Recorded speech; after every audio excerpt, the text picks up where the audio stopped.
Morning everyone. ये BSc first year का class है आपका फिजिक्स का। आप लोग का टॉपिक है फोरियर थ्योरम।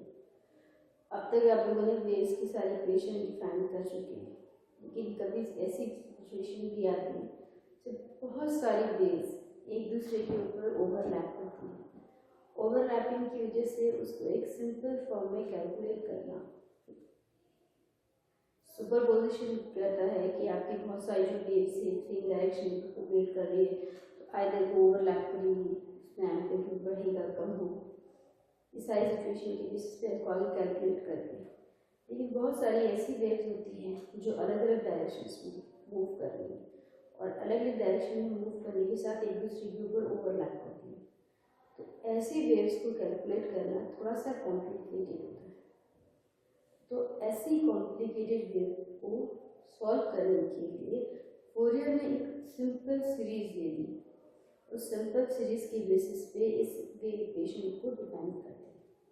लेकिन बहुत सारी ऐसी वेव्स जो इनडेफिनिट है, अलग अलग डायरेक्शन में मूव करती है, लेकिन उसका समेशन, उसका वेव इक्वेशन डिफाइन करना।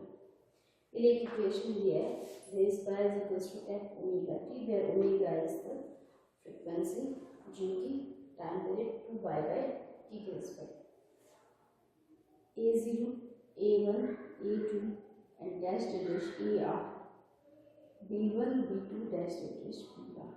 इसको दो कंपोनेंट के फॉर्म में डिवाइड कर दिया। First is sine and another is cos. और इसके बीच में अगर कोई वेव्स ट्रैवल्स करती है दो कंपोनेंट्स के बीच में, तो उसको A0 के रिस्पेक्ट में डिफाइन किया। यहाँ पर A1, A2, A3, A4, AR को चाहे B1, B2, B3, B4, BR, all these are amplitude हैं। और उसके अपर पार्ट में दैट इज साइन की फॉर्म में डिफाइन किया और अनदर वेव की क्रस्ट को उसकी कॉस फॉर्म में रिप्रेजेंट किया। ये सीरीज को ही फोरियर सीरीज कहते हैं। This series is said to be the Fourier series. जितनी भी वेव्स हैं उन सभी वेव्स का समेशन पार्ट कहा जाता है। इसको सॉल्व करने के लिए चूँकि A1, A2, AR ये सभी साइन के फॉर्म में हैं, तो इन सभी इक्वेशंस को यहाँ पर मैं समराइज कर देती हूँ।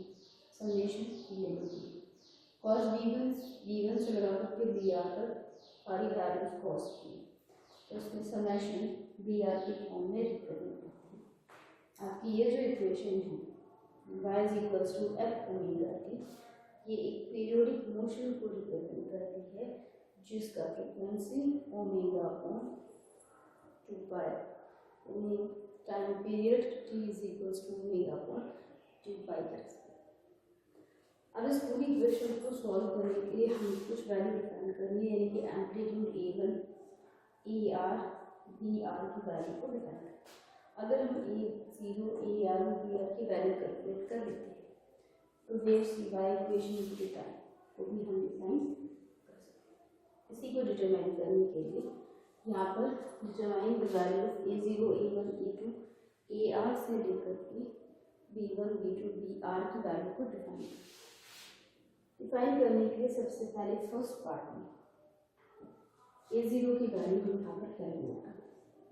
A0 की वैल्यू को कैलकुलेट करने के लिए आपकी ये जो इक्वेशन है, इक्वेशन फर्स्ट, इस इक्वेशन फर्स्ट में BT का दोनों तरफ मल्टीप्लाई भी कर देते हैं और पूरी इक्वेशन का 0 से t के रेस्पेक्ट में इंटीग्रेशन भी करते हैं।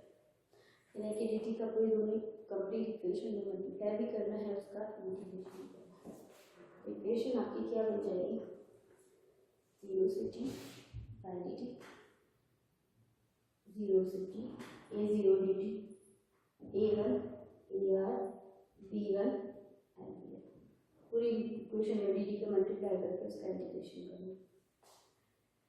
जब इंटीग्रेशन करेंगे तो आपका एम्पलीट्यूड को मैंने बाहर निकाल दिया, क्योंकि A1, A2, A3, AR इन सब का मैंने समेशन दिया ताकि समेशन से मैं उसको इजीली सॉल्व कर सकूँ। यहाँ पर B1, B2, B3 का भी समेशन ले लिया BR के रिस्पेक्ट में ताकि उसको थोड़ा सा इजीली हम सॉल्व कर सकते। जब 0 से t dt का इंटीग्रेशन करेंगे 0 से t, upper limit minus lower limit में से पहली वाली की आपकी इंटीग्रेशन तो आपको आते हैं। साइन का करते हैं, साइन का इंटीग्रेशन इज माइनस कॉस का इंटीग्रेशन साइन t dt है will be equals to minus cos t minus cos t। और जब इंटीग्रेशन आप लोग cos t dt के रिस्पेक्ट में करोगे तो that will be plus sign.